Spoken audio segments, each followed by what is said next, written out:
के मालिक, मुसीबत में मैंने पुकारा है तुझको, मदद कर मेरी दो जहानों के मालिक, मुसीबत में मैंने पुकारा है तुझको।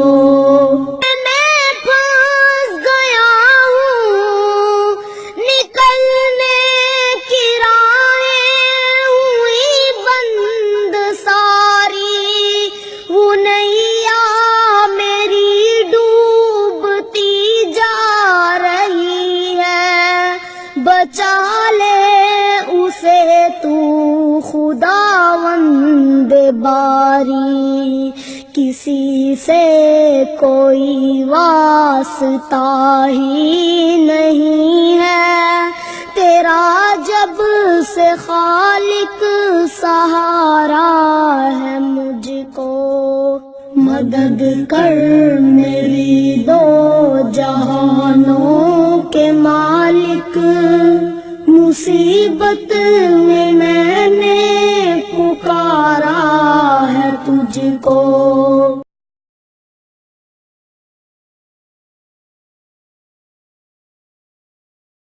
O nosso convidado, então, nessa manhã, na segunda entrevista de hoje, é o Ailson. Ailson Tomier, né? Tomier. Bom dia, Ailson. Bom dia, Beto. Dizer que, repetindo, a satisfação de ver o teu sucesso, o sucesso das tuas ideias com relação à comunicação. Como já disse antes, nós acabei participando de alguns programas teus com os movimentos sociais quando estava na rádio comunitária, e agora aqui é um avanço, na verdade, é uma necessidade de uma mídia alternativa para que a gente consiga levar a nossa voz. Porque os movimentos sociais têm, nas mídias comuns, tradicionais, um espaço muito reduzido. A gente não tem conseguido falar onde as pessoas escutam o jornal de determinada emissora e a partir dali eles formam a opinião deles, mas aquela emissora também tem interesses políticos, empresariais, que são muitas vezes contra aquilo que o povo de fato precisa, que o povo gostaria que fosse. Então, quero te dar os parabéns por esse sucesso e agradecer pela oportunidade de poder estar aqui falando dos movimentos sociais. Nós, na verdade, o movimento social nunca parou. O movimento social, desde que eu participo e sei e te conheci já desde quando eu trabalhei aqui no Vargido, que eu trabalhava aqui nas olarias aqui. Eu trabalhei aqui com o Sesca, não lembro se foi em 84, 85. Nós já nos conhecemos aqui, né? Naquele tempo. E agora a gente, desde lá, não paramos de trabalhar essa questão social. A gente está sempre brigando contra as elites que estão sempre querendo tirar cada vez mais os nossos direitos. Então, na verdade, foi uma luta sempre, não foi? O pessoal chama que a esquerda se elegeu, o Lula... Não, o Lula não se elegeu sozinho. O Lula era um sindicalista e se elegeu com o Zé de Alencar, se elegeu com empresários também, não foi? Então, tivemos... Inclusive com o apoio de muitos empresários. Muitos empresários, e o Congresso Nacional é formado por políticos, principalmente por políticos eleitos, trabalhados, articulados por empresários, por latifundiários, por ruralistas, que estão lá para fazer com que cada vez essa gente ganhe mais lucro e tirando mais do povo trabalhador, né? Então, na verdade, a luta sempre permaneceu. Mas, na formação desse congresso que está aí hoje, quando elegeu esse congresso, o Sérgio Liano, que era um professor de história, aposentado e que foi vereador em Criciúma, acho que na década de 80 e 90, ele nos alertou na eleição passada que esse Congresso Nacional que tinha sido eleito para essa gestão era privado. A grande maioria era de empresários e políticos defendidos pelos empresários. Se não foi empresário, mas foram os empresários que colocaram e que deram dinheiro para que ele se elegesse. Então ele nos avisou, e isso vai ser um problema para a gente. E logo em seguida vieram com a ideia do impeachment da Dilma e ele disse, vão dar o golpe. O Sérgio Liano, um senhor já tinha 70 e poucos anos, muito inteligente, um cara que vivia buscando informações a todo dia, e ele nos alertou disso. E daí, claro, nesse meio tempo surgiu a Frente Brasil Popular, que é uma junção dos partidos de esquerda e dos movimentos sociais, já pensando nisso. E nós, naquele mesmo meio tempo, a gente já viu, quando surgiu a ideia do impeachment da Dilma, nós percebemos, a partir do projeto que o Temer lançou. O Temer era o vice da Dilma, então ele lançou ali a Ponte para o Futuro. E nós lemos a Ponte para o Futuro, e na Ponte para o Futuro estava dizendo que o Estado tem que dar menos saúde, tem que dar menos assistência para a população, que tem que ter menos políticas públicas do Estado para com a população. Claro que daí a gente já percebia ali que priorizava a ascensão das empresas. Tipo, se a saúde pública tiver com problema, se não tiver vindo dinheiro público para a saúde, é lógico que o pessoal, quem puder, vai procurar a saúde, as empresas privadas de saúde. E assim vem a educação, e assim vem a segurança, que daí tem as empresas privadas de segurança, tem as escolas particulares, enfim. Então, tudo isso estava previsto naquele projeto. Os direitos trabalhistas estavam também previstos naquele projeto. A reforma da Previdência estava prevista naquele projeto. E nós, do movimento sindical, fomos ocupar as emissoras e fomos dizer, mas claro, a gente ia, como teve um repórter de uma rádio que disse, não, vocês podem falar à vontade aí, eu tenho meia hora para vocês, depois eu fico até as 8h30 da noite aqui dando pau. Ele disse isso, em tom de brincadeira, mas ele disse isso para a gente. Então essa foi a realidade, onde o povo não entendeu o que estava acontecendo naquele momento. Era uma ofensiva dos grandes empresários, da grande burguesia, brasileira e internacional, inclusive, porque as multinacionais, quando surgiu o pré-sal,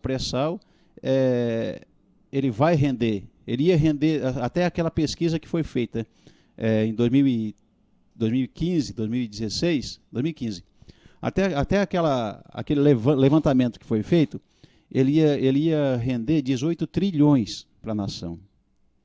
Então, desses 18 trilhões, cresceram os olhos dos empresários, das multinacionais, estrangeiros principalmente, que são eles que estão tocando, né? E aí dali começou então a avalanche de denúncia e de informações, e internet, as informações, algumas mentirosas também na internet. E aí veio esse levante. E aí a nossa preocupação foi que, de fato, aquilo que o Sérgio Liano tinha nos alertado lá no começo, de fato aconteceu.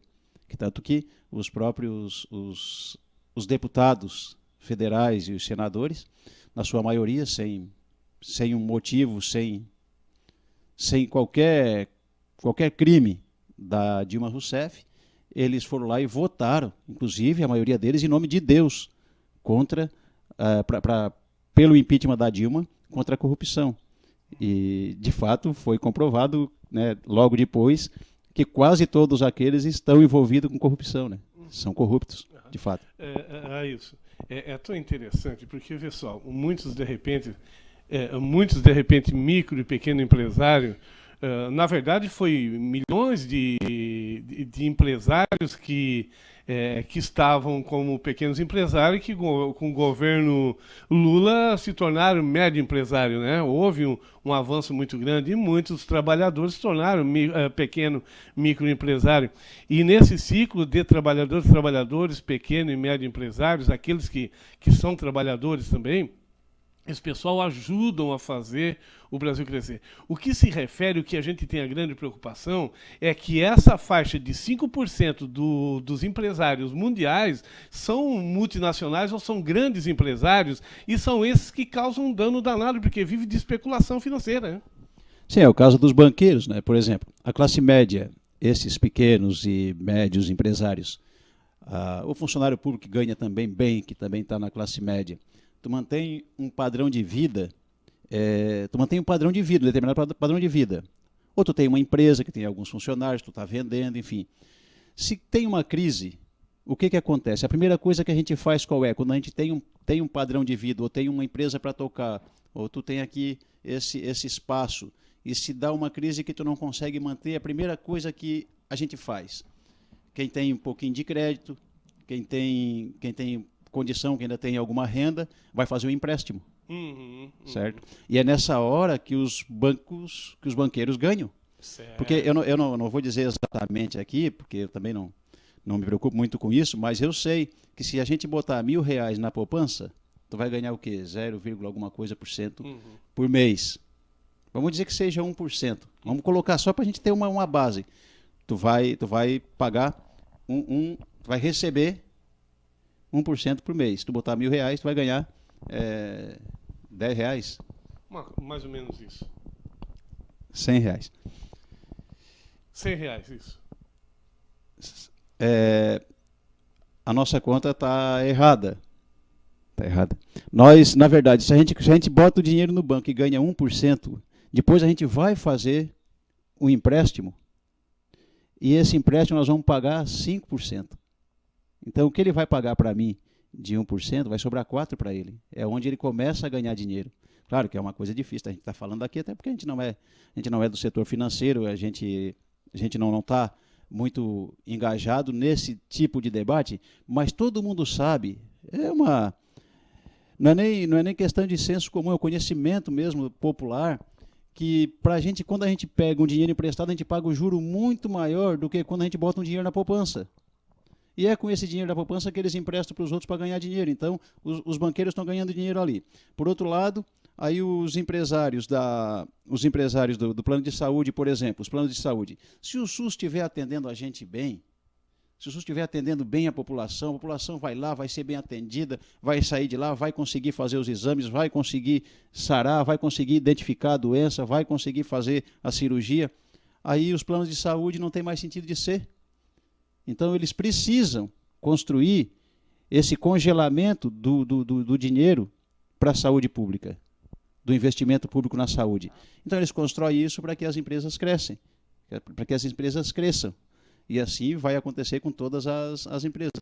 Mas com todas as empresas privadas desses setores que hoje têm público, eles estão sucateando o público para poder dar dinheiro para essa gente. Então, esses grandes empresários e essas multinacionais, elas estão sempre envolvidas com alguns banqueiros e os banqueiros visam essa questão do juro e do lucro que eles vão ter com as... O juro é tudo para eles, tanto para a poupança, para pagar, quanto para receber. É ali que eles fazem dinheiro. Então, os banqueiros são os verdadeiros responsáveis por tudo isso que está acontecendo hoje no país e nos países aqui da América do Sul e o que está acontecendo na Síria, porque se tu for pegar o interesse deles na Síria, a Síria tem petróleo. Aí a Venezuela tem petróleo, o Brasil tem petróleo e eles estão envolvidos aqui. Tanto é que o primeiro ato, depois que o Temer assumiu o poder aqui, foi vender o pré-sal. Foi entregar o pré-sal para as empresas multinacionais. Então, aquele dinheiro que viria para os cofres públicos, para a gente poder investir na saúde, na educação, na segurança, nos serviços públicos, aquele dinheiro agora vai para essas empresas privadas. Então, não fica mais no governo. Aí o governo está reclamando de que não pode investir na área pública, mas está dando esse lucro, esse dinheiro para as empresas multinacionais. Então, eles agora atacaram a Síria, mas se tu lembrar, deu um terremoto no Haiti, há uns anos atrás, inclusive quando nós perdemos a nossa guerreira, a dona Zilda Arns, que é daqui da Furquiline, inclusive, que estava lá numa missão humanitária, ela teve que ir. Os Estados Unidos não foram no Haiti. Os países da Europa não foram no Haiti. Porque não tem petróleo, lá pode morrer tudo. Lá pode morrer todo mundo. Então, na verdade, é uma demagogia, como eles atacaram o Iraque, como eles atacaram o Afeganistão e como atacaram o Brasil. No Brasil, eles não precisaram fazer guerra porque eles contaram com a turma aí com o pessoal que está no governo hoje, né, que estavam muito enterrado em corrupção, precisavam tirar a Dilma porque a Dilma não barrou a corrupção. Aí eles tiraram a Dilma e pode ver que depois que a Dilma saiu, eles estão tentando, mas até hoje eles estão todos envolvidos. Eles têm um acordo com o judiciário, onde me parece que tem, né? Não estou afirmando, mas esse acordo, porque tu pode ver, não vão presos. Isso, né? Eles descobrem mala de dinheiro, eles descobrem... E outra coisa interessante, Beto e internautas, é que se tu for ver, para cada político corrupto que a gente hoje está aqui batendo, que a gente vê um político e faz escracho, vai nos aeroportos e vaia e diz palavra de ordem, grita palavra de ordem contra eles, tal. Para cada político desse tem no mínimo 10 empresários envolvidos que são corruptos, que compram. Se tem um corrupto é porque tem alguém corrompendo. Então nós estamos hoje, pode ver, não tem um peão como nós, não tem um trabalhador como nós, que está envolvido em algum escândalo financeiro de qualquer natureza, seja de dinheiro público, seja de desvio de dinheiro de empresa. Nós não temos. Trabalhador não está. O trabalhador e a trabalhadora, as famílias não estão envolvidas. Agora, empresários e políticos, esses sim. Esses estão envolvidos até o pescoço e pode ver, todo o roubo que dá e todo o desvio que dá tem a ver com empresário e com políticos. E geralmente os políticos que aparecem são os políticos mais da esquerda que defendem mais os interesses do povo. Que esses que podem fazer o contraponto a essa ganância desses banqueiros. Porque os outros que estão do lado dos banqueiros, defendendo os banqueiros, não estão nem sendo citados. A própria televisão só cita quando é obrigada. A TV comum só cita quando é obrigada, que não tem mais o que dizer, que daí já caiu nas redes sociais. Então eles começam a falar deles, mas se não, eles estão protegidos mesmo. Tanto é que a gente sabe que já era para ter, pelo menos pelas provas que já tem, do Lula eles não conseguiram provar e já prenderam. Agora os outros têm prova e não foram presos. Então é por quê? Porque essa grande elite é muito forte, muito poderosa, e ela vem desde os Estados Unidos, não é só de gente daqui do Brasil. Essa grande elite, ela está protegendo os deles para poder implementar a política que eles estão querendo. Na verdade, é uma elite unificada brasileira e mundial que estão visando as riquezas naturais do Brasil. E nós, população, não estamos entendendo direito. Muitos de nós somos trabalhadores, estamos aí no campo, somos pequenos empresários, médios empresários, e muitos estão a favor ao que está acontecendo na entrega das nossas riquezas. Olha, gente, se você parar para observar, os Estados Unidos é um dos países mais nacionalistas do mundo. Lá não sai nada, uma pedra, nem que seja de pedra sem muito valor, não sai do território nacional. Sabe por quê? Porque eles são nacionalistas. Só que eles gostam de vir buscar riquezas dos outros países. E nós aqui concordamos, por exemplo, com a privatização, concordamos com o entreguismo, muitos de nós, e nós precisamos ser nacionalistas. Você pode ter o seu partido, você pode ter, não importa o partido que você esteja. Agora, você não pode concordar com o entreguismo.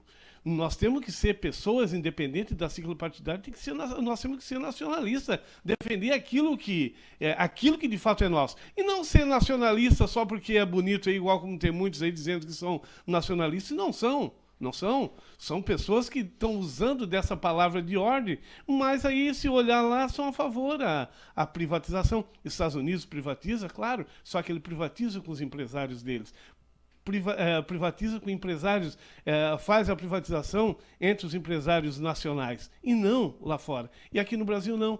Nós temos uma mania de achar que entregar as nossas riquezas para outros países é uma coisa bonita, isso é nobre. Não tem nada de nobreza entregar aquilo que é nosso para outras pessoas. Você aí na sua casa, você entregaria a sua mesa, a sua cadeira, seu sofá, sua TV para os vizinhos? Você daria isso? Você daria aí a sua pia, o seu balcão para os seus vizinhos, ficaria sem? Claro que não. Então vamos pensar nisso. Estamos conversando aqui com a Ailson, que é da Frente Brasil Popular, hoje aqui nessa entrevista ao vivo com você. Tem alguém aí, Harry? Tem alguém para conversar com a gente? Hoje o pessoal está mais observando, então? Vamos lá, então? Alex Garcia, da TV RSU Garopaba, um grande abraço. Hoje tem programa ao vivo lá na TV RSU Garopaba, às 8 da noite, com um programa sensacional. Fecha a conta e passa a régua. Giovanni Costa, lá no morro, lá pertinho do céu. Bom dia, Giovanni. Muito obrigado pela sintonia. Jussiane Pacheco, que bom tê-la conosco. Everaldo Alcide Rocha, o dia que vem em Morro da Fumaça, Ailson, vai ali no trailer do Chico Bento. Sensacional, o melhor lanchão que tem aqui. Show de bola. Olá. Vanderléia Formenti, que bom tê-la conosco. Simone Patrício, é sempre uma alegria. Reginaldo Rodrigues, que bom tê-lo conosco. Jade Nunes, seja bem-vindo. Lígia Silva, que bom tê-la conosco. Lucas Diomárico. Lucas Diomário, um grande abraço para você. Ailson, hoje nós temos aí em Curitiba, o Lula está preso, né? Foi preso injustamente, né? Sem justa causa. Até eu gostaria para mim viver mais tranquilo, Ailson, já que muitas pessoas dizem que pelo menos apresentasse uma prova, para que a gente pudesse também dizer assim, não, Lula tem que ser preso mesmo, tá aí, mas sem prova. E Curitiba parece que o movimento cresce, as pessoas que eram contra, parece que o Brasil está tendo uma mudança significativa de pensamento, né? Eu acho que aquilo que a gente dizia já desde o início daquele projeto da Ponte para o Futuro, no momento, até que a Dilma fosse expulsa do governo, até que eles impeachmentaram a Dilma, então o pessoal estava lutando contra a corrupção. Era uma luta legítima, e era uma luta assim, muito moral. Apesar de que muitas das pessoas que estavam lutando contra a corrupção da Dilma eram de partidos corruptos e sabiam que já tinham vendido votos, já tinham eleito os seus deputados, os seus senadores a partir do dinheiro que eles deram para eles. Então, lógico, a gente sabe que tem muito disso. Mas a população séria, naquele momento, estava lutando contra a corrupção e estava sonhando que o país ia ficar sério. Estava sonhando em fazer uma política séria. Isso foi fato. Isso era verdade até aquele momento. Porque a mídia, se tu vê nos primeiros atos lá, foi contra o aumento da passagem em São Paulo. Só que daí o pessoal da Globo, pode citar? Pode Pessoal Globo, da Globo, SBT... o pessoal da Globo Record. chegou dando pau. Chegou dizendo que era uma cambada de vândalos, porque não sei o que e tal. Só que no dia seguinte vieram pedir desculpa e começaram a parar a programação para mostrar o ato. E naquele mesmo momento, se o pessoal perceber, aí eles foram lá, esse grupo começou a crescer, com esse MBL, com o pessoal da CIA envolvido, dos Estados Unidos. Ele começou a crescer e ninguém sabia de nada, só viram crescendo aquele movimento. E expulsaram daquele movimento o próprio movimento Passe Livre, que era quem puxou o movimento contra o aumento da passagem. Eles não podiam mais entrar com bandeira lá sobre passagem. No segundo momento, o pessoal Não, do bateram Passo Livre neles, já não inclusive. tava mais. Bateram. A classe média que foi para a rua bateu naqueles caras. E aí não aceitavam mais o pessoal do MST, não aceitavam mais o pessoal da CUT, não aceitavam o pessoal das centrais sindicais, não aceitavam mais nada. E aí, naquele momento, então o movimento começou a crescer. E a Globo parava a programação dela dizendo, já tem tantas pessoas aqui, chamando as pessoas. As emissoras, aí aconteceu aqui em Criciúma, por exemplo. Em Criciúma, aconteceu em vários lugares, mas em Criciúma que a gente viu. A gente via os repórteres das emissoras de rádio comum ali, perguntando um para o outro, tu vai ao movimento tal dia, tu vai... Entende? Eles criaram esse movimento porque era a classe média. Porque se tu for a classe média alta... Classe média alta e aquelas que, inclusive, tem uma pequena parcela, mas que tem um poderio fantástico. Né? Sim, é porque se tu for ver, Beto, as rádios também elas são de empresários. Então, eles também têm seus interesses empresariais. E se os interesses empresariais naquele momento caminhou para a retirada da Dilma, então eles foram junto. E claro, e deu certo para eles. Porque hoje eles conseguiram retirar direitos trabalhistas dos trabalhadores. Hoje eles estão pagando menos para os trabalhadores, estão tomando conta mais daquilo que eles queriam para ter mais lucro. Então, só que naquele momento, voltando... Naquele momento nós também fazíamos parte do movimento aqui do Mutuc, aqui em Criciúma, que cuidava do transporte público, a gente fazia protestos, a gente discutia a planilha para ver se ela não estava superfaturada, que tem uma planilha que ela é estudada para justificar o aumento da passagem. E nós descobrimos essa planilha e nós começamos a estudar essa planilha. O Célio, que é do Sindicato da Alimentação, o Edgar Generoso, que é dos bancários, eles então começaram a trabalhar isso e foram participar do Conselho de Transporte, e aí a gente conseguiu vetar vários aumentos que eles quiseram dar, porque a gente tinha as provas, tipo, o pneu do ônibus não custava R$500, custava 200, por exemplo. O óleo, eles botaram a R$8, custava 3. Então a gente ia descobrindo essas coisas, esses exemplos assim de superfaturamento, e fomos trabalhando isso. Porque então, em cima nós desse subfaturamento... Sim, daí eles aumentavam a passagem mentindo que o preço estava mais alto. E aí a gente descobriu. Isso era coisa de empresário, é corrupção.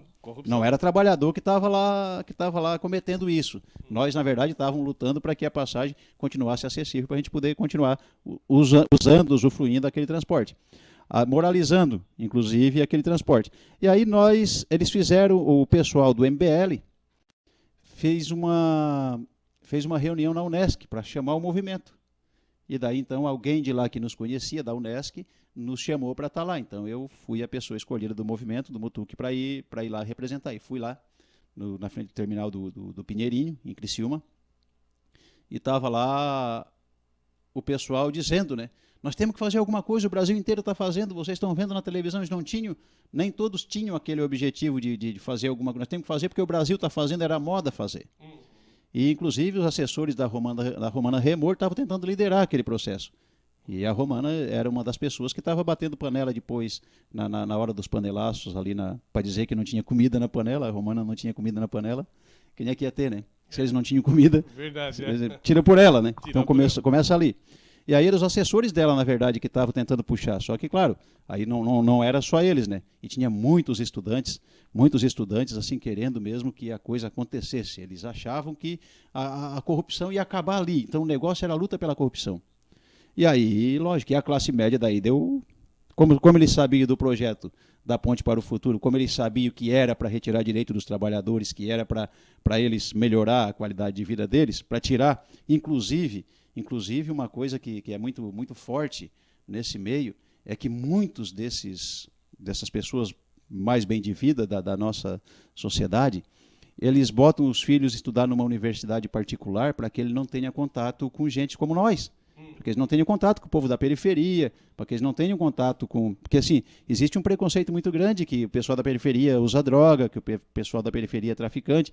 Mas, na verdade, o que tem de droga pesada mesmo, ele vem de quem tem dinheiro para comprar, né? Mas, na verdade, eles têm que ter esse afastamento dessas pessoas, porque é um risco. Não pode se misturar, né? E com as políticas públicas do governo do PT... Muita gente pobre, muita gente da periferia foi sentado do mesmo lado, na mesma escola, na mesma sala, no banco ao lado dos filhos daqueles ali. Então eles perderam os espaços que antes eram só deles e agora ele ampliou. Aqueles que eles sempre quiseram estar separados agora estavam juntos na mesma universidade. Além ainda de que um tempo atrás, e tu sabe disso, nós aqui dessa região, nós sabemos disso, quem que era dentista aqui? Eram os filhos, por mais que a gente tenha que ter respeito, porque eu trabalhei aqui e os meus patrões trabalhavam junto comigo na olaria.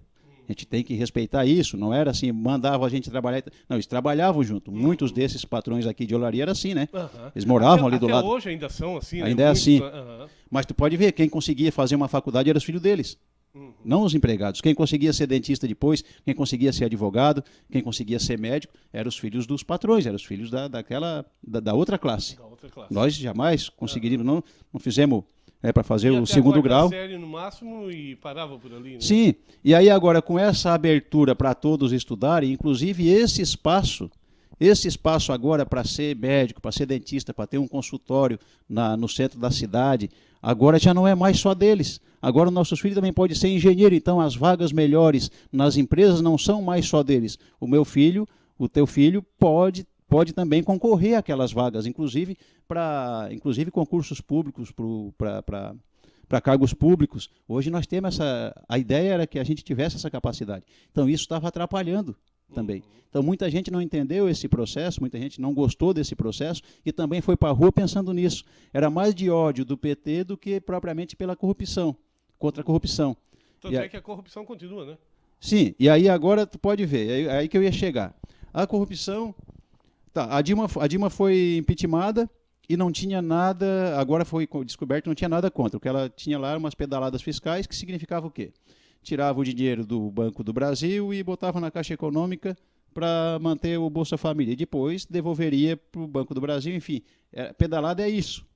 E logo que ela saiu, o Congresso já se reuniu e já liberou as pedaladas para o Temer. Isso pode. O Temer pode, a Dilma não podia. O mesmo povo que foi lá impeachment Dilma em nome de Deus, dizendo que a corrupção era demais. Muitos deles também já estão indiciados, porque foi descoberto as corrupções deles. Mas esse mesmo povo liberou para o Temer fazer como quiser. Por quê? Porque é uma questão partidária, é uma questão se não queremos mais essa gente no poder. Tanto é que a Dilma não foi nem caçada os direitos políticos dela, né? Continua... Sim, não entra nem na questão da ficha suja. Não entra nem na questão da ficha... Caçar uma pessoa e não tira os seus direitos.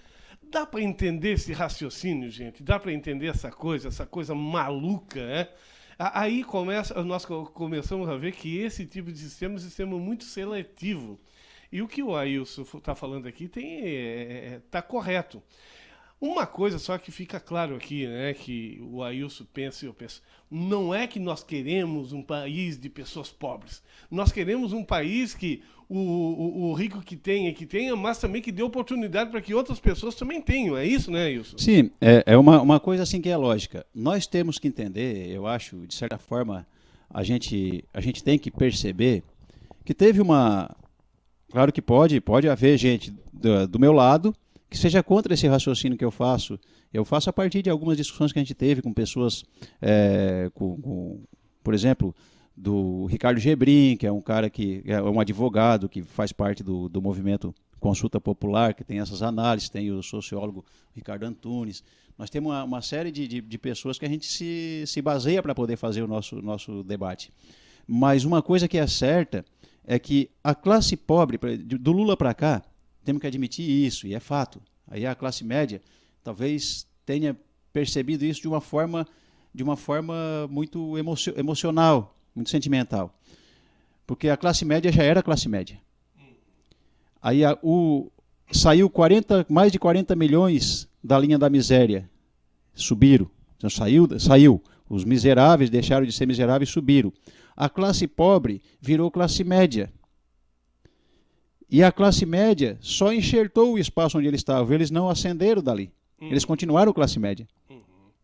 Então teve uma política de subir todo mundo para a classe média, teve essa política, né, aparentemente, claro que se for detalhar, é muito amplo esse debate, mas assim, para simplificar, subiram para a classe média e a classe média ficou onde estava.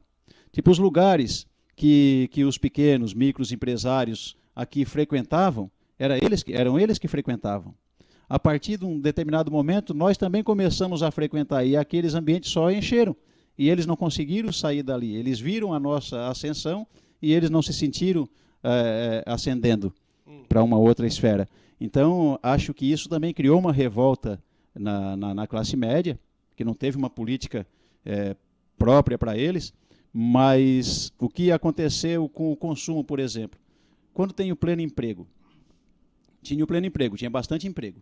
Então tinha emprego, ninguém mais ficava desempregado. Até eu digo, e é fato, um amigo meu perguntou para mim se eu sabia onde é que estavam precisando de soldador. Eu não sabia e fui atrás de saber. Aí descobri que lá na empresa tal, uma cerâmica, eles estavam precisando de soldador. Aí eu fui falar com ele, ele disse, não, ele tem 2 filhos, tinha 2 filhos para criar. Estava desempregado fazia 1 mês e pouco. Aí ele disse, não, mas lá trabalha no sábado, eu vou esperar mais uma semana. Se eu não conseguir outro, daí eu te procuro. Eu fiquei bravo, porque o cara tem o filho para criar e não quis o emprego, né? Mas, rapaz, na outra semana ele já estava trabalhando, me avisou, não precisa mais, pode arrumar para outro. Que tinha bastante emprego. Então ele podia escolher. E nessa do cara poder escolher, a empresa é obrigada a ofertar mais, tipo, tem pouca procura. Então, é a lei da oferta e da procura. Sabe como é que é? Se tu quer vender uma coisa, se tu quer muito vender, tu vai ser obrigado a vender pelo preço que as pessoas querem pagar. Certo. Mas se tu não precisa vender e alguém querer comprar, tu vai fazer o teu preço, né? E assim foi com a mão de obra no Brasil naquele período. E que isso atrapalhou muito a vida das empresas grandes, porque se tu for pegar tudo aquilo que as empresas abominavam na mesa de negociação, plano de saúde, cesta básica para o trabalhador, eles estavam ali, a JBS, por exemplo, ali na região de Furquilinha, Criciúma, Nova Veneza, eles andavam com carro de som, inclusive nos finais de semana, fazendo propaganda. Venha trabalhar com a gente, nós temos plano de saúde, tanto temos cesta básica no final do mês, aquilo tudo virou propaganda. Então eles foram obrigados a respeitar mais os trabalhadores, porque senão eles não queriam trabalhar ali. Então isso atrapalhou a elite brasileira, os grandes empresários industriais.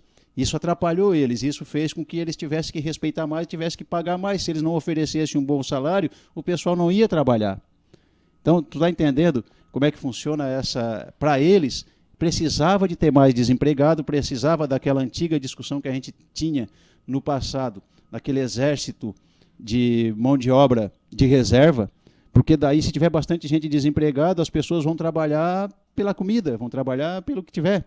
Se tu comparar aqueles meninos que vem vendendo rede, que vem do Nordeste para cá, imagina que uma rede daquela ali vai custar R$10. Mas quando eles chegam perto do almoço, as pessoas já chegam e já se aproveitam naquela situação, que sabe que ele vai baixar o tanto que for preciso para vender, porque ele precisa ir lá fazer um lanche. Imagina, ele vai ficar devendo aquilo para o patrão dele, mas para nós não importa, porque ele é que quer vender, porque ele é que está precisando.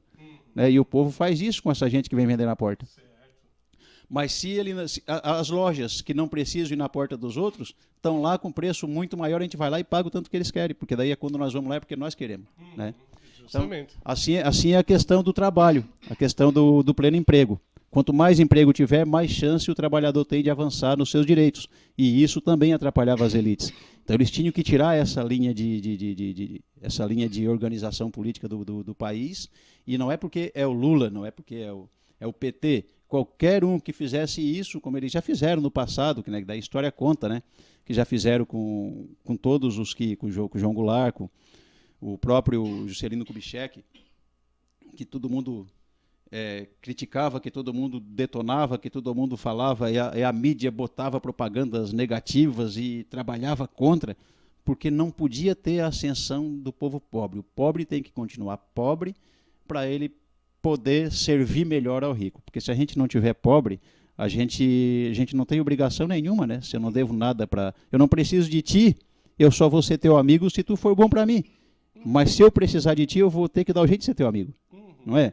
Então é isso que eles querem. Então nós temos que ter isso muito claro. E para a classe média aqui mais próxima, tipo os empresários daqui, os lojistas, por exemplo, se tiver menos emprego, claro que os grandes empresários vão ficar contentes.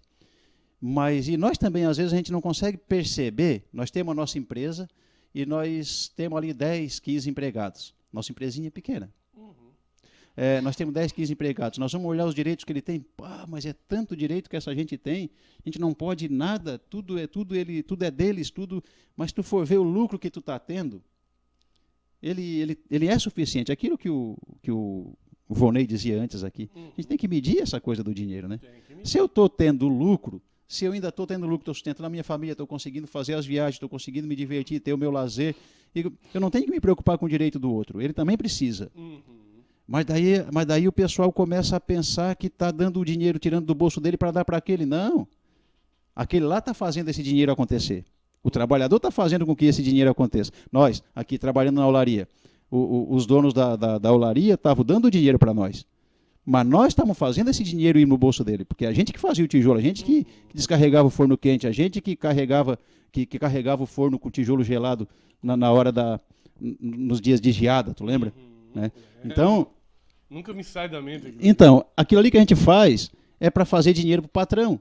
E a parte do patrão é pagar para a gente o salário justo. Só isso, não tem muita coisa. Mas, enfim, aí ele não quer mais, então aí vão dizer que aconteceu tudo isso e ficaram todo mundo, a maior parte dos trabalhadores foram desempregados. Certo. Aí tira o emprego, aqueles grandes empresários vão ficar contentes. Porque agora eles estão com o trabalhador na mão deles, vão pagar o tanto que eles quiserem. Mas daí eu vou perder o poder de consumo, como já aconteceu agora no país. Agora as pessoas, os trabalhadores comuns, aqueles que ainda não foram demitidos estão com medo de ser. Porque a crise, esse terrorismo da crise, que já faz tempo que está vindo, que está sendo dito pelas mídias, que essa crise que está para acontecer, ela estava para acontecer com a Dilma. Se tirasse a Dilma, não aconteceria. Como tirar a Dilma, e daí sim ela aconteceu. E agora as pessoas não querem comprar mais. Quem está empregado e tem juízo, não está comprando, não está fazendo mais prestação, não está comprando mais roupa, ele já cortou o custo da família. Não está indo mais na loja comprar porque achou bonitinho. Então, essas lojas param de vender, porque o pessoal não está indo comprar para poder se proteger, porque não sabe o que vai ser amanhã. É natural isso. E aí essas pessoas pararam de comprar, então a loja também parou de comprar de quem fornecia para ela. Ali o fornecedor também já se ferrou. Aí o fornecedor se ferrou, aí a indústria que fazia aquele tipo de roupa ou aquele tipo de produto que a pessoa vendia também vai diminuir. Não vai fazer mais tanto, logo vai mais um monte de gente ser demitido. Nós pegamos aí o exemplo da construção civil, ela parou.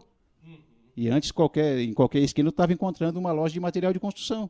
Correto. Né, por conta Minha Casa Minha Vida, por conta de uma série de fatores que fazia com que a gente acreditasse que podia fazer. Fomos reformando casa, fomos fazendo garagem, uma série de coisas. Inclusive, falar em garagem, muitas garagens de carros estão fechando também hoje, porque o pessoal parou de trocar o carro. Parou de trocar o carro, Então, verdade. Então, uma crise gera outra crise. E a crise ela vai se alastrando. E o que vai acontecer? Aí o pessoal vai cair nos empréstimos, as pessoas que ainda podem vão cair nos empréstimos, os banqueiros vão ganhar dinheiro.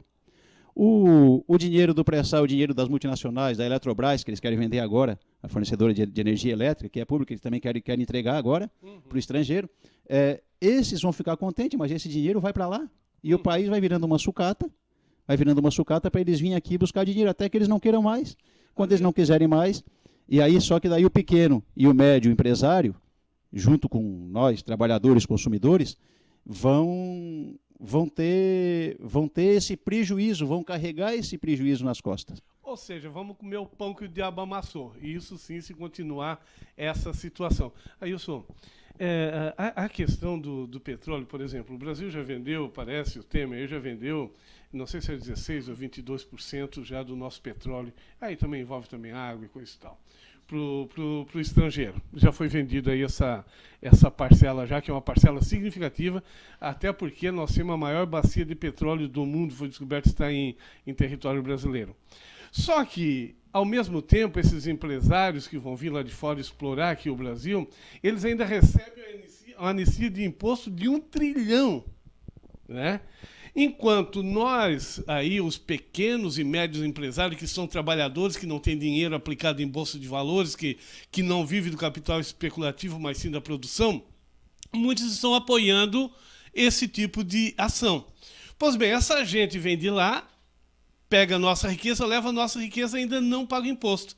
Será que não é o momento da gente lutar, ao invés de lutar para diminuir o direito dos trabalhadores, para diminuir também o poder de compra do trabalhador que consome da pequena e média empresa, que são, a maioria delas são trabalhadoras também, que não vive de capital especulativo, mas sim de produção? Será que não está na hora da gente se revoltar e contra ao sistema governamental do Brasil, que está vivendo esse entreguismo? Será que não seria o momento de todos nós nos unirmos para combater? Depois as nossas lutas paroquiais, lutas de classe, aqui a gente discute depois, mas nesse momento, não era o momento dos pequenos, médios empresários, bons empresários que querem ver um Brasil melhor, trabalhadores se unir para combater essa praga que está vindo de fora para dentro?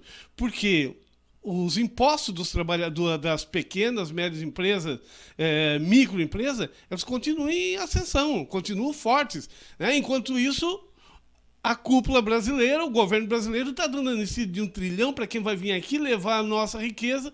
Não tem aí uma coisa muito estranha? Você não acha que está na hora de a gente fazer uma analogia melhor, pensar um pouquinho mais em relação a isso? Né, Ailson? Eu acho que nós temos isso. A busca é essa, nós estamos aqui para isso, a gente não está aqui para atacar ninguém, nós temos nosso pensamento, nós queremos um país justo, nós queremos um país onde nós tenhamos o nosso direito, não queremos nem ficar mais rico do que ninguém. Só que a justiça social, ela tem a ver com a felicidade, que o Volney dizia aqui, eu gostei muito da entrevista dele, eu estava escutando aqui do lado, e a felicidade é o que a gente busca, todo mundo busca a felicidade. Mas para ser feliz, eu preciso também dos meus direitos garantidos, eu preciso ter o direito pelo menos a vender a minha mão de obra, eu quero trabalhar, eu quero ser explorado, que tenha espaço para que eu seja, que tenha espaço para eu trabalhar, que tenha espaço para eu ganhar meu trocadinho e poder, por exemplo, uma pessoa ganha R$ 1.200, vai num médico particular, vai no mínimo, se ele tiver um convênio, vai gastar R$200. Vai fazer um exame amplo para descobrir tudo que tem, R$300. Tu ganha 1.200 por mês, que é a média que a gente ganha aqui, não chega, acho que é 1.200 a média. Então, como é que essa pessoa vai dar conta? É obrigado a ter saúde pública, mas não tem saúde pública por quê? Porque o acordo, quem o Temer indicou para o Ministério da Saúde, era alguém que tinha empresa particular de saúde. Então imagina quem tem empresa vai querer lucro. Se ele ir para trabalhar com tem que acabar com o SUS, como agora eles estão acabando com o SUS. Tu viste agora? Agora esse mesmo governo que está aqui para para ajudar o Brasil a desenvolver, ele está acabando com o SUS, já está o projeto lá, já tem, os políticos já mandaram para lá, o AMIN, se não me engano, já, inclusive mandou que o SUS não é desse jeito, não é para ser assim. Por quê? Porque as empresas privadas querem tocar, os planos de saúde querem pegar. E aí tu pega a questão dos bancos, por exemplo. A reforma da Previdência que o Temer está propondo, que estava lá na Ponte para o Futuro. A reforma da Previdência nada mais é do que fazer com que as pessoas desanimem de pagar a Previdência, porque se aposentar com 65 anos, o homem, 60 a mulher, né, tu vai pagar durante 40 e tantos anos, depende do tempo que tu começa a trabalhar. E o que vai acontecer? Nós, para garantir uma aposentadoria digna ou razoável, nós vamos pagar uma previdência privada. E a previdência privada é dos bancos. É os banqueiros que tocam. Então, passa mais uma renda para os banqueiros. Então, esse é o compromisso dessa elite que ganhou o país de mão beijada. Aí, uma coisa que a gente dizia lá no começo, o Temer, ele não precisou fazer, ele se elegeu com a Dilma, lógico, mas para ele assumir a presidência, ele não precisou dizer nada para ninguém, ele não prometeu nada para ninguém. E a gente dizia naquele momento, né? Quando eles prometem, eles já não cumprem, eles já fazem mal para a gente, imagina quando eles não precisarem prometer e ganhar a presidência da República. Só que nos movimentos de São Paulo, que eles elaboravam contra a corrupção, a Fiesp assumiu aquele movimento. A Fiesp emprestou o prédio para soltar faixas enormes, gigantescas. A Fiesp botou o patinho lá na frente, lá bancou em vídeo, tudo aquilo, bancou tudo aquilo lá, porque eles queriam, eles sabiam que era isso que eles estavam querendo. E aí desestabiliza o país, desestabiliza o pequeno e médio empresário, desestabiliza o pequeno e médio agricultor, desestabiliza o povo, o consumidor, o povo que precisa sobreviver, desestabiliza tudo, mas esses, os maiores, continuam ganhando cada vez mais, porque daí a minha empresinha pequena, a minha metalúrgica pequena que eu vou ter que fechar, eu vou acabar vendendo a preço de banana ou terceirizando o serviço da empresa grande. Que daí terceirizando, eles ainda vão economizar mais. Daí eu tenho uma metalúrgica aqui que agora eu vou ter que fechar porque não está dando mais lucro, porque não estou conseguindo vender, porque uma série de coisas. Aí tu pega e vai para uma empresa grande, uma metalúrgica grande, e tu empresta os teus serviços para ela. Aí tu vai contratar os trabalhadores, tu mesmo vai pagar, e tu é que vai judiar dos trabalhadores, vai ter que pagar menos, porque se é terceirizado tem que pagar menos, porque tu vai ganhar, a empresa não vai te pagar mais pelo mesmo número de trabalhadores, a empresa mãe. Então tu vai ter que pagar menos para os teus trabalhadores, tu vai ter que comprar menos material de proteção, tu vai ter que ter menos custo para poder aquele trocadinho que eles dão para ti, enquanto empresário de terceirizada, ele te render alguma coisinha também no final. Então tudo está voltado ao capital. O capitalismo, esse irracional que tem aí, esse capitalismo selvagem que tem aí, ele está trabalhando para que nós precisemos cada vez mais nos submetermos às regras que eles querem impor. Eles não querem mais o trabalhador tendo direito e eles não querem saber se nós não consumirmos mais, também não faz mal. Quem vai morrer vão ser só os pequenos. Então, a tua questão aí é essa. Eu acho que o desafio aí, os internautas, quem está assistindo aí e para nós, o desafio ele é um pouco difícil, não é uma coisa tão simples, mas nós temos que esquecer a questão partidária, porque nós somos educados sempre para apoiar, para ser torcedor de um partido. Nós somos torcedor do partido que seja. Tu pode ver, o time que tu torce. O juiz roubou e o teu time ganhou. Tu fica feliz da vida. Tu não vai dizer que o juiz é ladrão. Não, o juiz é ladrão. Ainda bem que o juiz deu uma mãozinha para nós, vamos dizer, não é? Lembra um jogo da seleção brasileira que o Rivaldo simulou que o cara tinha dado um tapa e caiu no chão e ficou se enrolando. Ficou muito claro aquilo ali. Mas todo mundo ficou elogiando o Rivaldo ainda, que ele fez aquilo ali para cavar o pênalti. A mão do Maradona, enfim. A mão do Maradona, como era contra nós, aí nós ficamos bravos. Mas se fosse nós, o Túlio fazia gol de qualquer jeito e a gente batia a palma, não é? Então a gente torce igual torce para um time de futebol. Isso é perigoso. Porque torcer para um time de futebol, para lá. Mas torcer para um partido, mesmo que ele esteja fazendo contra aquilo que a gente defende, aquilo que a população precisa, mesmo que ele seja corrupto, aí a gente não vai conseguir avançar naquilo que as nossas famílias desejam, naquilo que os nossos filhos precisam, que os nossos netos vão precisar e que nós estamos precisando no presente. Então nós temos que ter muito esse cuidado, só que daí, tipo assim, nós vamos para a rua fazer movimento, como aconteceu aquela vez. Nós fomos para a rua junto com aquele público era a classe média, que estava envolvida ali de Criciúma, era o pessoal da universidade, era esse MBL lá, o Vem Pra Rua Criciúma, e nós do movimento sindical fomos com as nossas bandeiras, contra a terceirização, contra a privatização da Previdência, nós botamos as nossas faixas lá. Mas nenhuma mídia colocou a nossa faixa. A nossa faixa se apagou ali no meio. O negócio ali eram eles. Nós não conseguimos nos unir porque o interesse era outro. E a gente achava que podia unificar. Não, o interesse era tirar o PT porque eu sou desse partido aqui, porque eu sou empresário aqui, porque eu quero tirar os direitos do trabalhador ali. Não tinha o interesse de fato. Aqueles que tiverem de fato contra a corrupção, venha nos perguntar por que nós estamos defendendo o Lula. Por que nós estamos defendendo que a prisão dele é ilegal? Porque não mostraram prova. E a televisão mostrou, o Lula perguntou para o Moro, esse documento está assinado? Ele disse não. Então, não tinha documento assinado, não tem nada. E o triplex, se fosse dele, por que a família dele não está morando lá? Se não está no nome dele, não está no nome de ninguém, não tem, não é? E por que a OAS, que está no nome, o apartamento, por exemplo, está no nome dela, por que ela está empenhando o apartamento que é do Lula? Por quê? Sim, ela conseguiu penhorar. Então, são essas coisas, e daí a gente está vendo assim, ó, vamos dizer assim, vamos acreditar então que tenha corrupção, que tenha roubo de todos os partidos, enfim. Mas daí, nós vamos botar esse país na mão dessa gente que está lá, inclusive, mandando matar pessoas, igual o Aécio disse, nós temos que botar alguém que a gente mate antes de delatar. Então, tem cabimento? Nós ouvimos isso. Nós ouvimos. Ficou estampado aí, inclusive a grande mídia não pôde esconder isso, foi obrigado a anunciar também. Sim, e o dinheiro que eles têm fora do Brasil, que é dinheiro ilegal, que também não está se discutindo. Por outro lado, nós temos assim, ó, uma coisa clara, para a gente poder se unir, a gente tem que, claro, nós temos que nos desarmarmos, nós somos ditos de esquerda. Não, nós somos do movimento social que queremos um país justo, que nós queremos um projeto popular para o Brasil. E o projeto popular significa que a população tenha acesso a tudo o que é necessário. Significa que nós tenhamos lazer, que nós tenhamos direitos, que nós tenhamos saúde, que nós tenhamos tudo, aquilo que cabe, aquilo que a gente precisa. Não é nem para imitar ninguém. Nós precisamos disso.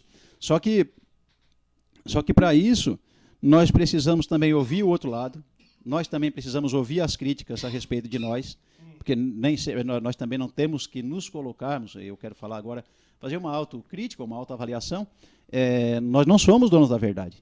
Nós temos que estar abertos para ouvir também as críticas que as pessoas têm para fazer a nosso respeito, para fazer contra nós. Contra não, é a favor, porque a crítica, quando ela é feita de forma séria, de forma a construir, ela só vem ajudar e nós temos que aceitar. E assim nós temos que fazer a crítica também sem agredir, sem atacar. Nós temos que ter espaço para conversar com essa classe média que está aí e que está sofrendo e que vai sofrer ainda mais. Nós temos que conversar com eles para ver de que forma que nós vamos trabalhar junto. Não nós impormos a nossa forma e nem eles impor a deles. Mas nós temos que dar o jeito de construir. Se a gente construir isso, a gente vai conseguir avançar, Beto.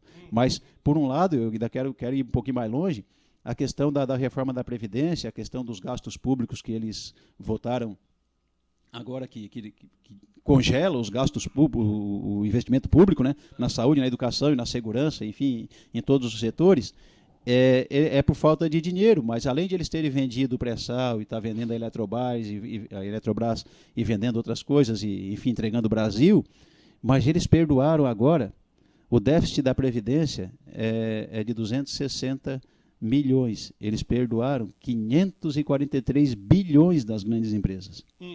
Agora, perdoaram. Esses não vão pagar mais. Eles deram para eles e querem tirar de nós, querem tirar do povo trabalhador o direito da aposentadoria. Querem que a gente trabalhe ainda mais do que a gente já trabalha. Então, nós temos que ter muito esse cuidado, que é uma população que daqui a pouco, em pouco tempo... e a classe média deveria exigir também essa isenção de impostos lá também. Deveria exigir também a isenção de impostos lá, ao invés de ficar taxando os trabalhadores, de ficar lutando para que tire direitos dos trabalhadores. Não, se diminuir os impostos da classe média, certamente vai dar para pagar o que os trabalhadores já ganham, ou até melhorar ainda mais os seus direitos. O grande problema é que estão dando exceção ao governo para essa faixa aí de 4, 5 empresários, mas que são os grandes bocanhões da sociedade, lá estão dando isenção, enquanto quem quer trabalhar nesse Brasil é obrigado a ser taxado, né? Sim, e para ter uma ideia, né? Tem mais de 2 trilhões, 2 trilhões, se não me engano, a isenção de quem tem iate, tipo assim, nós pagamos IPVA. Uhum. Tu vai comprar uma motinho para tu trabalhar de motoboy, tu tem que seguir todos os critérios, tu tem que pagar todas as taxas, tu tem que botar a antena isso, tem que fazer aquilo, tudo por segurança, e tá certo, acho que tem que botar. Nós temos nosso carrinho para a gente ir trabalhar, e aí é interessante que as pessoas percebam, as pessoas compram um carro para trabalhar, ganham lá 1.200, ganham R$900 a 1.200. Um dia que tem 2 da casa trabalhando, consegue fazer uma prestação no carrinho e vão trabalhar e vão. E tem filho, tem escola, e tem tudo para pagar. Tem os cursinhos que estão fazendo, tem a vida para tocar. E aí chega na hora de fazer o documento do carro, a gente não tem o dinheiro. E com quantos de nós já aconteceu isso? E às vezes tem muita gente que tem que andar pela quebrada para poder se escapar da polícia, mas tem que ir trabalhar com aquele carro. Vai trabalhar de carro. Aí vai arriscando de manhã, se a polícia pegar, ele não vai para... Mas chega de tarde, na hora que vai para casa, aí tem polícia em cada esquina. Vocês podem ver. É como tu ir pescar na Piracema. Tu bota a canoa lá e os peixes caem dentro. Não tem como. É fácil. O pessoal foi para o serviço com o carro com o documento atrasado, por exemplo, ou com alguma coisa atrasada no carro, irregular. E aí, só que de tarde, de manhã, ninguém vai para não atrasar a produção das empresas. De manhã não tem ninguém lá parando os carros para ver documento. Porque daí vai atrasar o trabalhador na empresa. Eles não querem atrasar a produção. Eles esperam o cara trabalhar o dia todo e de tarde vão lá esperar nas esquinas para poder pegar esses carros que estão atrasados. Que eventualmente, né? Eventualmente não, que geralmente tem muitos carros que estão atrasados, porque as pessoas não dão conta de pagar o IPVA, o seguro e tudo. E aí tem que esperar um pouquinho até que entre outro dinheirinho, até que entre o 13º. Enfim, essa é a realidade. Mas quem tem jatinho particular, quem tem iate, quem tem helicóptero, quem tem navio, enfim, essas coisas não pagam imposto. Eles são isentos de impostos. Esses não pagam. Então, e quem tem são gente muito rica. E essa gente muito rica está isenta do imposto. Enquanto que a gente pobre que trabalha o dia inteiro não está isenta. Não necessariamente que eu acho que deva não pagar imposto. Eu acho que o imposto, se ele for bem aplicado, se ele for dá retorno, né? Se ele for tratado com seriedade, ele vai dar retorno. Uhum. Mas essa é a diferença. Os ricos de verdade, eles têm isenção de IPVA, eles têm isenção de tudo. E além de que eles não precisam da saúde pública, e eles também não pagam. Uhum. E aí nós, trabalhadores, temos que fazer. Então, imagina, quando foi feito esse de 2 trilhões aí, acho que é 2 trilhões, trilhões ou bilhões, mas se for bilhões ainda é bastante. Ainda é bastante. Quando foi feito isso, foi em 2015, e tinha 900 helicópteros, por exemplo, no Brasil. E hoje já tem 1.700. Então, aumentou ainda mais esses 2 bilhões, né? Ainda foi um pouquinho a mais. Ainda agora é mais do que isso que o Brasil está deixando de arrecadar para proteger essa gente. Então, se a gente for ver, é isso que a gente quer fazer. A gente quer fazer um país onde a gente tenha condições de simplesmente sobreviver, mas com um pouquinho de qualidade, que todo mundo quer, todo mundo precisa. Ailson, para nós fechar o programa de hoje, vamos falar sobre o movimento de sábado em Criciúma. O movimento foi interessante, foi vitorioso. Nós fizemos um movimento em Criciúma para a gente protestar contra essa política neoliberal extrema que está aqui, contra essa política de proteção aos grandes empresários e de massacre aos trabalhadores, e contra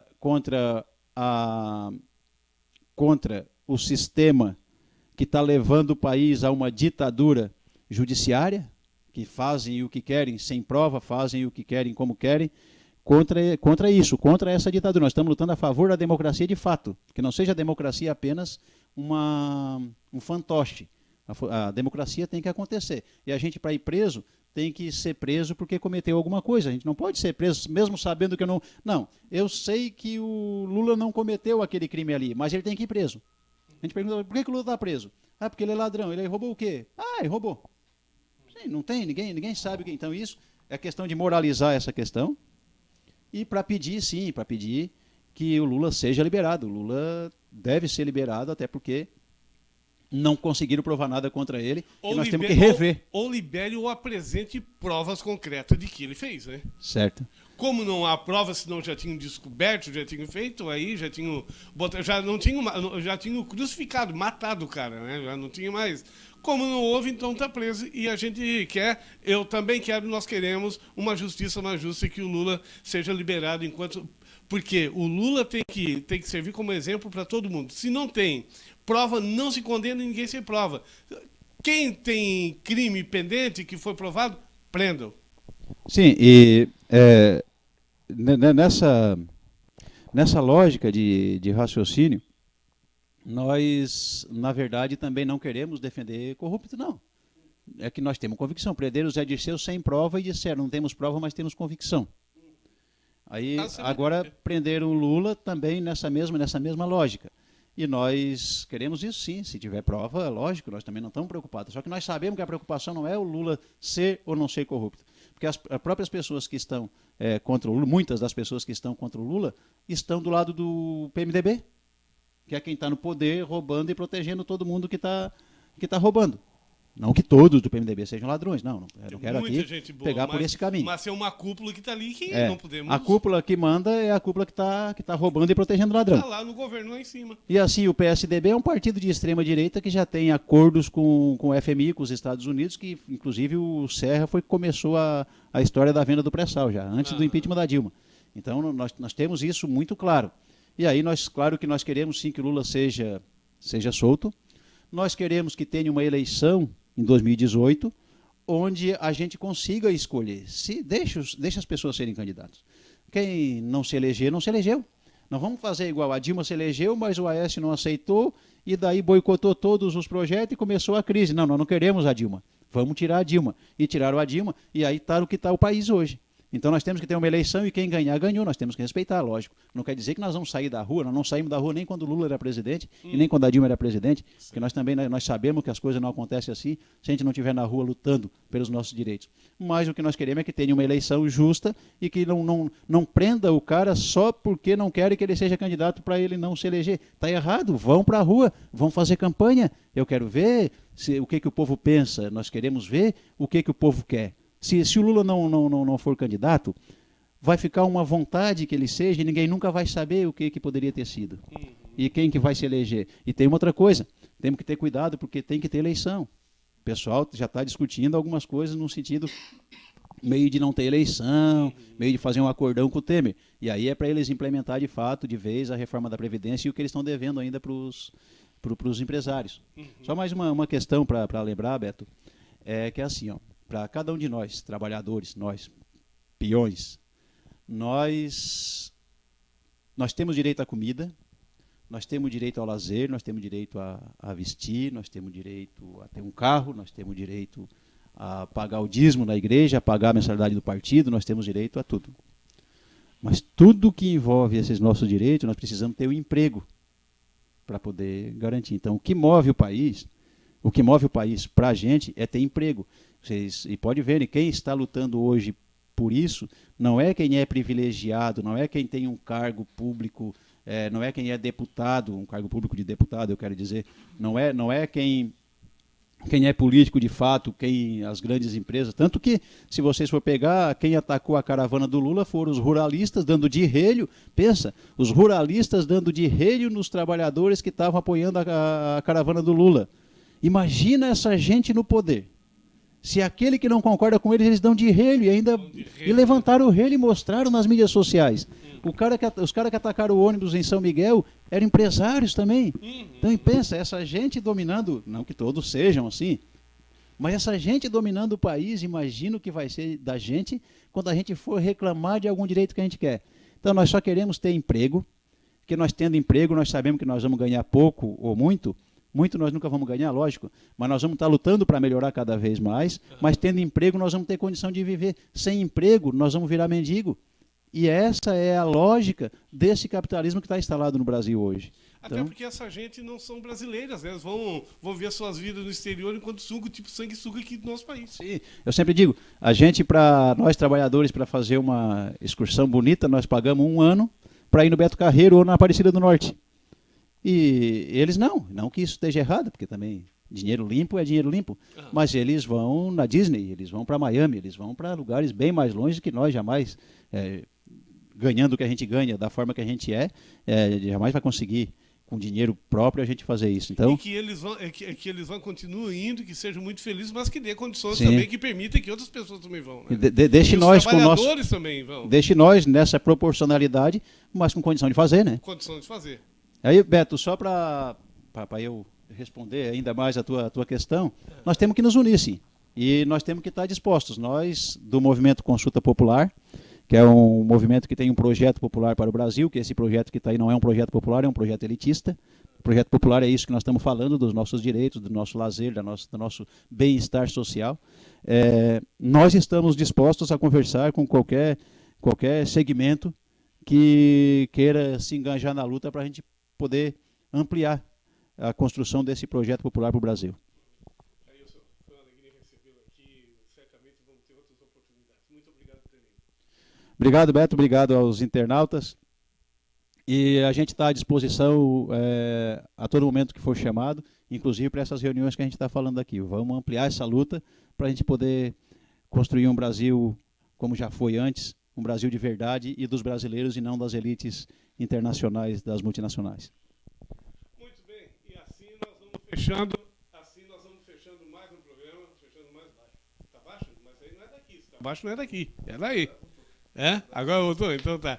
Pois bem, assim nós vamos fechando mais um programa Beto Madeira nessa manhã de hoje. Hoje com uma edição especial, claro, tivemos a primeira entrevista com o Valnei de Bem, agora com a Ailson aqui da Frente do Brasil Popular. Gente, vamos ficando por aqui, voltamos amanhã a partir das 8h30 da manhã, mas nós estamos saindo aqui da live do Facebook, mas já estamos lá, continuamos lá no... Deu aqui? Fechou? Deu? Não, aqui? Agora sim. Pois bem, nós vamos continuar lá no YouTube, né? Estamos lá também. E também aqui. Então, vamos lá. Vamos trocar aqui. Agora sim, era o microfone.